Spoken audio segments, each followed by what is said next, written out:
Aaron Rodgers had a first yesterday. It was the first time as the Jets quarterback he faced another team. It was one of those scrimmages against the Carolina Panthers, who have a pretty good front seven. Not great, but pretty good. And the offensive line for the Jets was a problem. Bryce Young was up and down the field. Aaron Rodgers, 2-minute drill, 3 and out, and ugly. Not good. But, of course, this offensive line is being duct taped. Billy Turner here, Max Williams there, Mekhi Becton's kind of a bust. Dwayne Brown is hurt.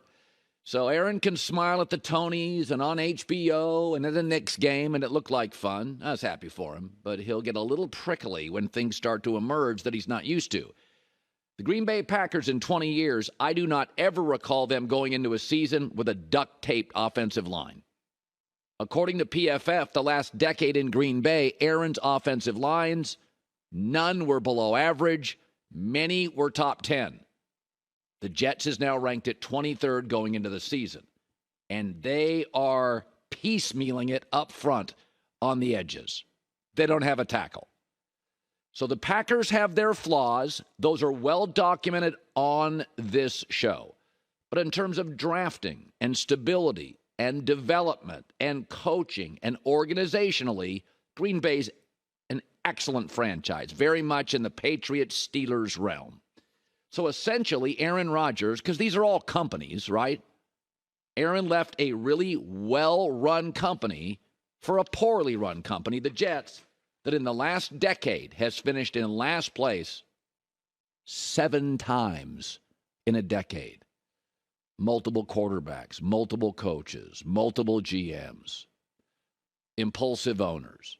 So Aaron has graduated too. And this is why I keep mentioning his age yesterday, today, the day before. Aaron has graduated out of running. He no longer is going to buy you time. You have to give him time. And it's different. And it is my number one concern for the Jets this year. I've said it over and over, ad nauseum. O-line, older quarterback, no longer buying you a lot of time. He wants to get rid of that puppy and get out of there. So Aaron experienced what his predecessors did. Sam Darnold, Zach Wilson, Mike White. The Jets can't figure out up front on the offensive side. Now, there is talent in the building in New York. Robert Saleh, Joe Douglas, the GM, Garrett Wilson, the receiver. Sauce Gardner's phenomenal. A lot of nice pieces. Breece Hall and Aaron Rodgers. But he is viewed as their savior because, you know, they've whiffed on their last 2 quarterback picks. Green Bay doesn't really whiff on quarterback picks. Jordan Love could be the first. I doubt he's a huge whiff. But if you just look at the quarterback position, last 15 years, Jets have had like 15 starting quarterbacks.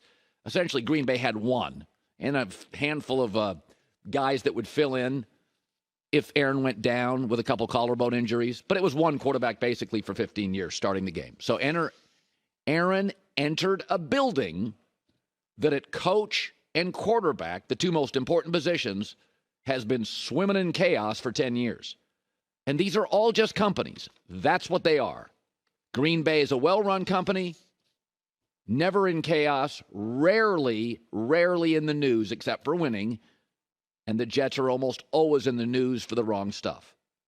And what's really concerning about this, and that's why I do think Buffalo minus 1.5 is one of my favorite bets in the first week, is when you look at the instability, and Aaron lived through it yesterday at tackle where they couldn't protect against Carolina. The early schedule for the Jets is Buffalo, great pass rush, New England, Cowboys, Philadelphia, Chris Jones of the Chiefs, probably back by then at Denver. So the weakness is the strength of many of the teams early in that schedule. Aaron lived the real Jets quarterback life yesterday. Running 3 and out, uncomfortable, not good on the edges. This franchise is a Dwayne Brown injury at left tackle from being a mess. Green Bay was the exception. Every year, top offensive lines. How many times have we mentioned it on the show?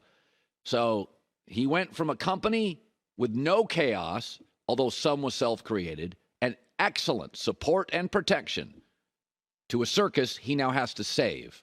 Yesterday was his first dose of reality, and it got uncomfortable, like it did for Darnold and Zach Wilson. All right, so the Cowboys camp's just up the road from here, about an hour and a half away. The story has been early, wow, the Cowboys look really good defensively, and, man, Dak's throwing a lot of picks again. Now, Mark Sanchez was on our show yesterday, and he said, I wouldn't get too worried about it. Listen, you don't want your quarterback throwing interceptions. However, I will say in training camp, especially the first week and a half-ish, the defense is so far ahead. Their calls are, half the verbiage, if not less, maybe a quarter of the verbiage of the offense. And it's just go play, run, hit, and tackle. Now, we're not in the first week, though. We're now in the second week and the third week, and games start now tonight. So there's a clear correlation with Dak. This is not something we're going to argue over. It's just the facts.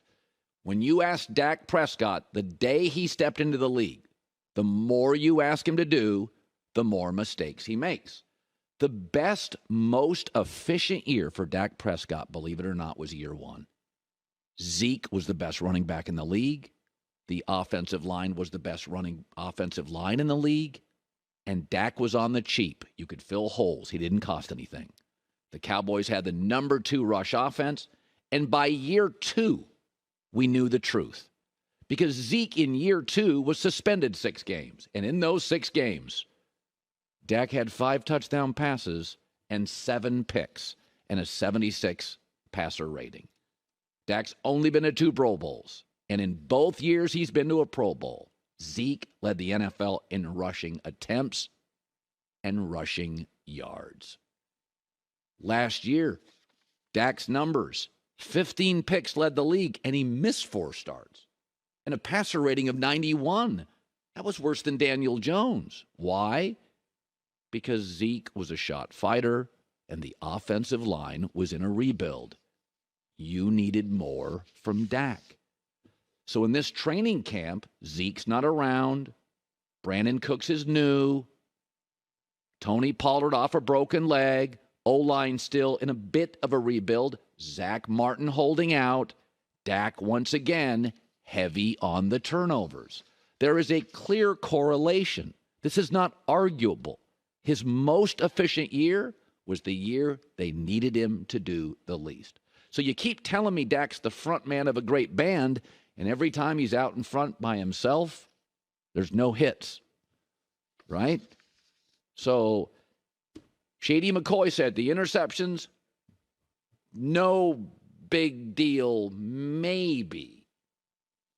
I think a veteran quarterback of his magnitude of America's team, the Cowboys, and I think a lot of people feel like Dak's a elite quarterback, franchise guy. So I think it is something. I mean, the good thing is that it's at camp and you try to work the kinks out, new offense, get the picks out now. But, I mean, I won't be super worried about it, but I think coming off a year he's had where he's been throwing picks, it may be something. Yes, last year he led the league in picks with a number 1 receiver, with 2 running backs, Zeke and Tony Pollard, with an offensive coach, with a workable schedule. The NFC's never been weaker, and he led the NFL in picks and had a 91 passer rating. It is something. It's okay. Say this about kids all the time. Some kids in the family, you can pile stuff on. Some kids you can't. That's fine. But there is a clear correlation, and we saw the truth in year 2. When Zeke was pulled out and suspended, Dak was bad. And so last year, Zeke's kind of a shot fighter, rebuild O-line. Gallup wasn't quite ready to play early. A lot of interceptions. I don't think it's everything, but I say often on the show, everything's something. Nothing is everything. But when the other 2 quarterbacks in the preseason that are throwing lots of picks are Jimmy Garoppolo and Baker Mayfield, there does seem to be kind of a pattern. Baker has led the league in picks since he entered it, the entire league, and Garoppolo has been known to uncork a few beauties as well. Hi, everybody. Thanks for watching. Subscribe here to get the latest from the show. Also, be sure to check out more of the best clips from The Herd or go watch a few segments from other shows on FS1.